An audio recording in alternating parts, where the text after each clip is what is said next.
मुंबई का महानगर, जहाँ कभी दिन खत्म होता है और ना रात।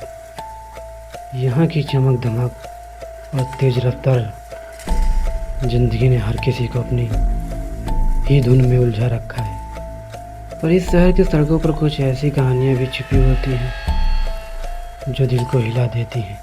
ऐसी ही एक कहानी रमेश रिक्शा वाले की है, जिसने एक रात कुछ ऐसा देखा और कुछ ऐसा महसूस किया जिसे वह जीवन भर नहीं भुला पाया।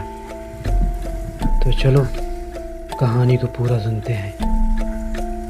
रमेश एक साधारण रिक्शा वाला था। रोज की तरह उस दिन भी वह रात को अपनी रिक्शा लेकर सवारियों की तलाश में सड़कों पर निकला था। उस रात कुछ अजीब सा था। हल्की ठंडी और सन्नाटा जो आमतौर पर मुंबई में 2 बजे तक नहीं होता। सड़कों पर सन्नाटा था, दुकानें बंद थी और कहीं कोई इंसान नजर नहीं आ रहा था।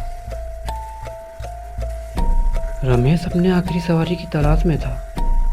तभी उसने एक औरत को देखा जो सफ़ेद साड़ी में सड़क किनारे खड़ी थी।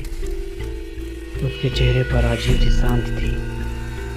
पहले तो रमेश ने ध्यान नहीं दिया, और जब औरत ने उसे हाथ देकर रुकने का इशारा किया तो रमेश ने रुककर पूछा, कहाँ जाना है मैडम?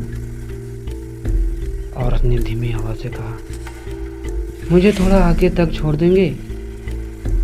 रमेश ने हामी भर दी, समझते हुए कि यह उसकी आखिरी सवारी हो सकती है और कुछ पैसे भी मिल जाएंगे।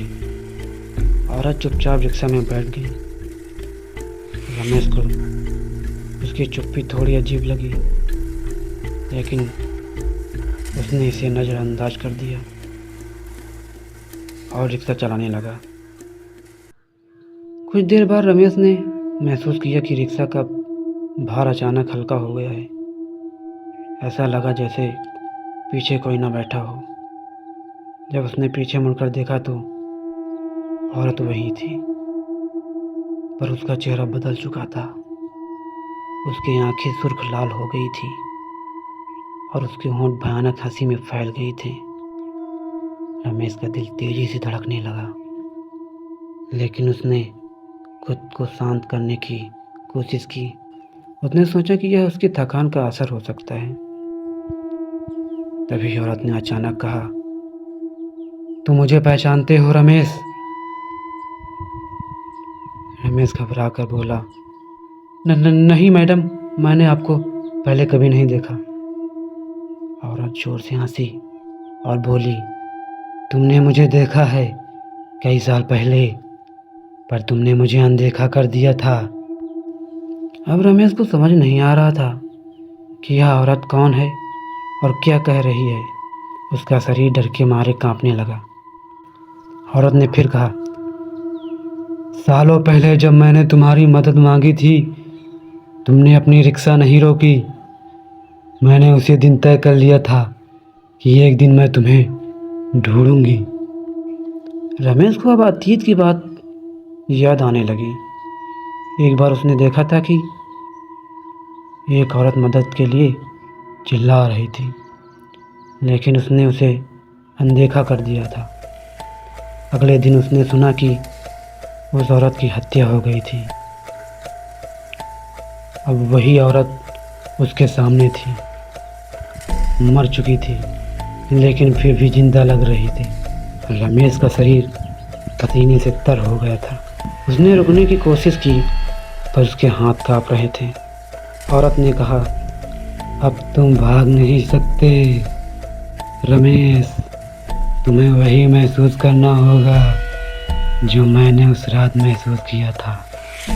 डर, दर्द और मौत का साया। रमेश का शरीर जैसे लकवा ग्रस्त हो गया। अचानक वह औरत गायब हो गई। रमेश ने चारों ओर देखा, पर रिक्शा अब खाली था। रात भर रमेश सो नहीं पाया। अगले दिन उसने खुद को जिंदा पाया, पर वह अनुभव उसकी ज़िंदगी पर गहरा असर छोड़ गया था। उसने कभी उस घटना के बारे में किसी से कुछ नहीं कहा, पर वह जानता था कि उस औरत की रूह अब भी कहीं उसके आसपास थी। उसकी अंतिम मुलाकात का इंतज़ार अब भी वो करती है।